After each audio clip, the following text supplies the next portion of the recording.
TV చూడటం ఇష్టమైన వాడు, క్రికెట్ చూడటం ఇష్టమైన వాడు, సెల్ ఫోన్ మాట్లాడుకోవడం ఇష్టమైన వాడు, సెల్ ఫోన్ లో మెసేజ్లు జీవితాన్ని బతికిస్తాయనుకున్నవాడు, ఫ్రెండ్ తో గాసిపింగ్ చేయడం బతికిస్తుంది అనుకున్నవాడు ఇవాల్టి రోజున సైకిల్ వేసుకుని రోడ్డు మీద తిరుగుతున్నాడు.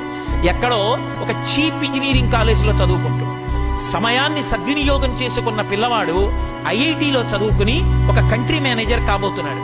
నేను మీతో ఎందుకు అత్యంత ప్రేమతో ఈ విషయం చెప్తున్నానంటే, హితశత్రువుని గుర్తించాలి. అప్పటికి సంతోషాన్ని ఇస్తుంది, కానీ అది ఎంత ప్రమాదాన్ని తెస్తుందో జ్ఞాపకం ఉంచుకొని దానికి దూరంగా మనంత మనం నియంత్రించుకోకపోతే జీవితంలో వృద్ధిలోకి రావడం సాధ్యం కాదు. అందుకే కాలాన్ని సద్వినియోగం చేసుకోండి. కమిట్మెంట్ తో మీకు మీరుగా వృద్ధిలోకి రావడం నేర్చుకోండి. మీ చదువుతో పాటుగా సంస్కారము అన్న మాటకి పెద్దపీట వేసి ప్రాధాన్యత ఇవ్వండి.